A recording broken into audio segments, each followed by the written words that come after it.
Kad sam u poeziji, ja sam u čardaku, ni na nebu, ni na zemlji. To jest i na nebu, i na nebu, i na zemlji. To je moj prostor. Priznajem pošteno, da. Drugo sam možda negdje promašila, zaboravila, ovako, onako, ali svako se rodi za ponešto. Da, vidite one žene dole na jugu, kaže 18 rodi. Pa valjda je majka rodila zato, Bog joj dao, pa dobro, a ja ovo i tako dalje. Neko se čudi broju mojih pesama. Pa sad navaljuju na mene pesme, hoće da iziđu iz mene, pa hajde sad.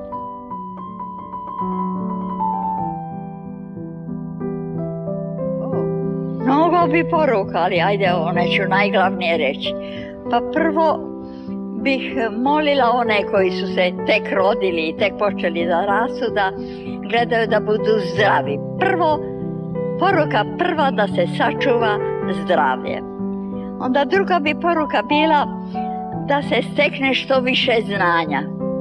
Da se ima radoznalosti za sav život oko sebe, i opipljivi, vidljivi i psihički, da se sazna šta je bilo pre nas, pre toga deteta, pa prema tome da se upravlja šta će posle biti. Pa bi poručila da, naravno, vole ceo svet, sve ljude, ali ponajviše da vole svoju domovinu. Da se sećaju uvek ko je za tu domovinu umro, ko je sve izginuo, i da ne možemo mi nju harčiti onako kako je nama volja, nego otprilike prema idejama onih koji su za nju umirali. Rekoh li, znanja mnogo da steknu, da čitaju puno. Svaka knjiga donosi jednu novu oblast znanja. Pa za Boga, ova jedna šetnja po ovoj porti, i meni samoj, koja sam 300 puta ovdje bila, donela je neka znanja, a kamoli detetu. Sve čega se dotaknemo i što pogledamo, donosi nam znanja. Ali ja samo mlade ljude opominjem. Ja sam se starala da tako radim. Ne znam jesam li uspjela, drugi će o tome kazati. Radila sam kako sam ja samo htjela i umjela, ne kako drugi. Svoju sam voljela svojim putem da idem. Ja da ga krčim i ja njime da idem. Mogu drugi iza mene, ali ja prva da krčim. Onako kako ja volim.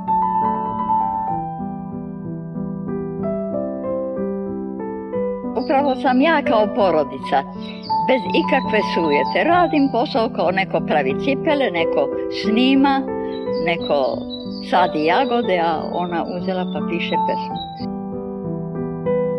Bilo im je prirodno, pa milo im je bilo, pa sigurno, ali nisu gordi bili. No ja sam od njih nasledila osjećanje da je to isto tako običan posao kao i sve drugo. Znate, dete koga obaspu ljubavlju i nežnošću, koje neguju tako kao što se cvet, neguje, ta deca imaju poverenje u život. Učila sam osnovnu školu u ono doba još kad je narod imao poverenja u učitelja. Pa ne samo da je obožavao učitelja, nego ta ljubav i obožavanje je prelazilo i na njegovu decu. I tako sam u toj atmosferi porasla. Kad sam ulazila u pubertet, u doba kad se srce budi i misao sazreva. Dok se čezne, ja mislim, ta ljubav dok se čezne i zamiša i čeka, to je ono što pesnici su oduvek zvali ljubav. A potom, to je druge lepe stvari, ali nisu te.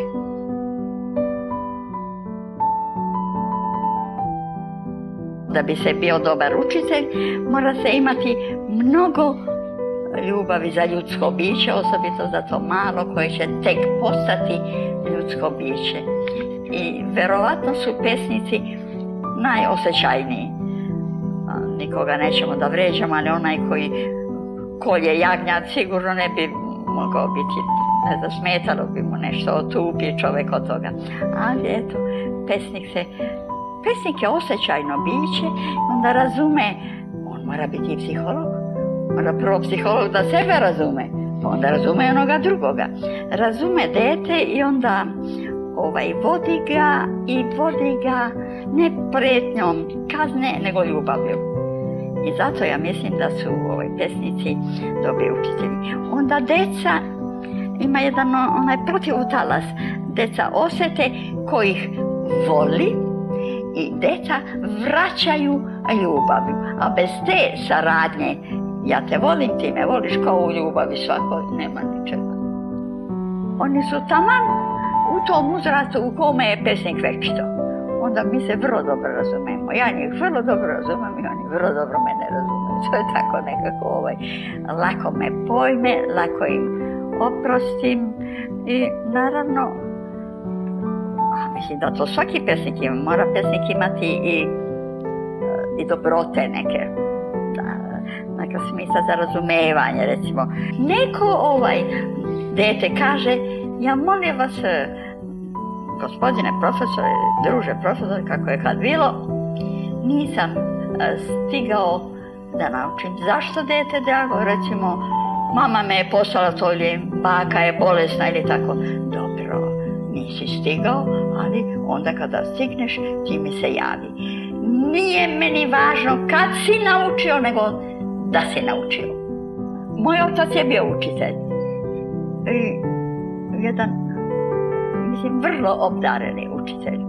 U doba kad nije bilo nikakvih eksperimentalnih nekih učila, mi smo imali sva učila. On je gajio pčele, svi su đaci, on je bio učitelj 3. i 4. Svi su đaci naučili kako se gaje pčele.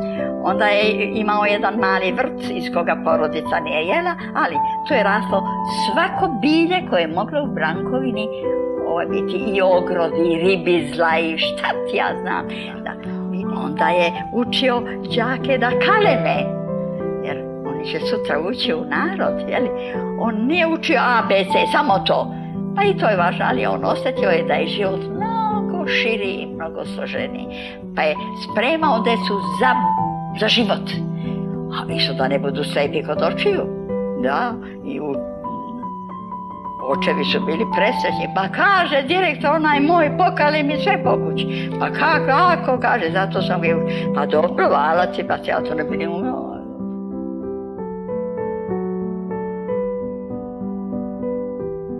Ono o čemu su knjige pisale, ja sam imala potvrdu uviđenom, čuvenom u prirodi, da, i to je najbolji način. Imala sam sreću da detinjstvo provedem onda gdje se život najbolje saznaje i najlepše saznaje i istinski saznaje, da nema ničega lažnog i izuzetnog.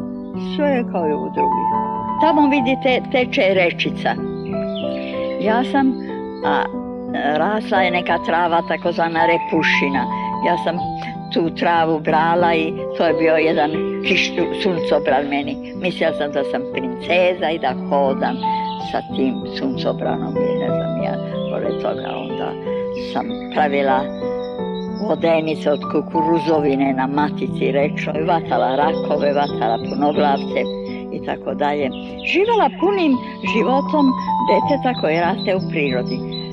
Upoznala celu zoologiju, od žaba, punoglavaca do zmija, Boga mi. Pa da, i nisu me ujedale, mada su me mnogo često sretale. To je jako zanimljivo. Znale su da ih ne mrzim, da ih razumem. Ide pored mene, a neće da me čapi. Nas smo bile svega 2 djevojčice u to doba. Pa smo se igrale dečačkih igara, šuge, onako znate šta je šuga, midžajac, onda klis i tako dalje.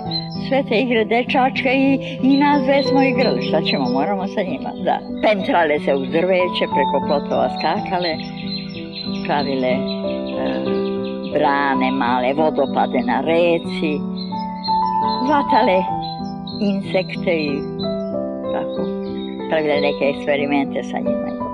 To je bilo gotovo igralište, svi smo se oko potoka, šta je ko radio, ja se pored potoka šetala sa repušinom, mislila da sam princeza, neko pravio od kukuruzovine vodenice, neko vatao žabce, neko punoglavce, svak je nalazio nešto da oko toga pravio brane, recimo na gomila peska, pa sad da preko toga peska ide neki vodopad mali i tako. To je bilo mjesto naše zabave, igranja onoga tihoga, mirnoga, konstruktivnoga.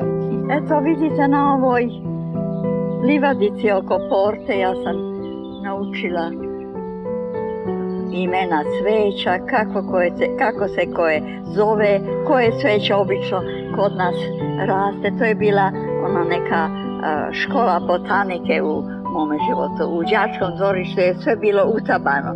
Sve smo skačući, sve smo to bilje podavili, a u porti se to nije smelo i tako sam ovdje saznala život buba i cveća i trave i tako dalje.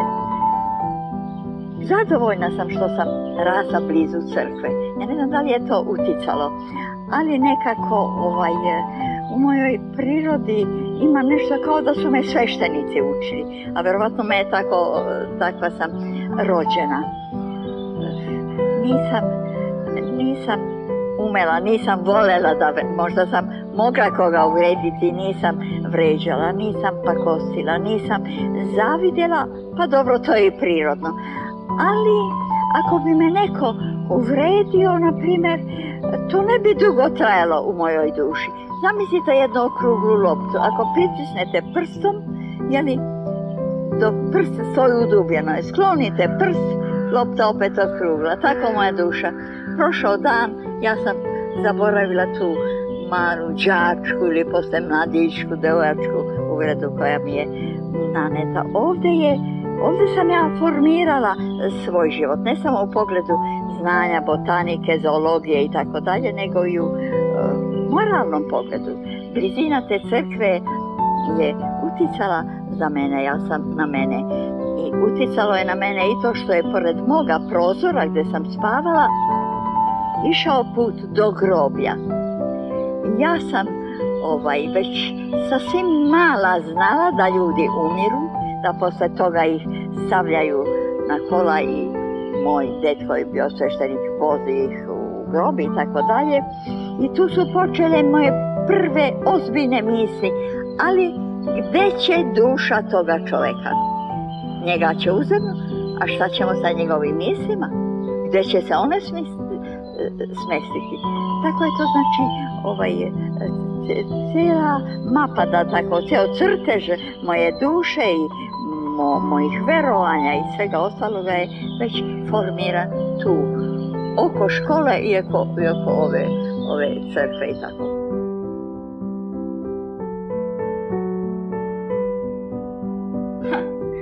Šta je pesnik? Pa to je, brate, to onaj Kroče neka govori, onaj Dobroljubovi, ono nadobeše još, ti treba o tome da govore. Ali svakojako bih rekla da to nije onaj koji pakosti, koji mrzi, koji ne pripada svome narodu, nije to takozvani, da se izrazim možda u narodskim jezikom, to ne treba da je pokvaren čovjek u smislu građanskome, ne govorimo nego o tome. On treba da je društven, da poštuje zemlju u kojoj živi, na kojoj su njegovi djedovi morali. I tako je to. Ma nema tu žena, ili si pesnik ili nisi. Svejedno je dobro, da li si ti ruke kratke ili dugačke, da li imaš brade ili nemaš, to je sasvim sporedno. Ako si pesnik, ti si, naravno da žena piše osjećajnije, nežnije, na neki način drugčije, kao što crnac piše malo drugčije od belca i tako dalje, ali to je ipak bolje.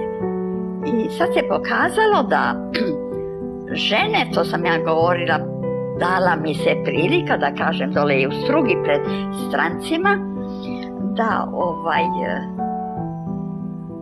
dogodilo se čudo da naša žena koja dugo nije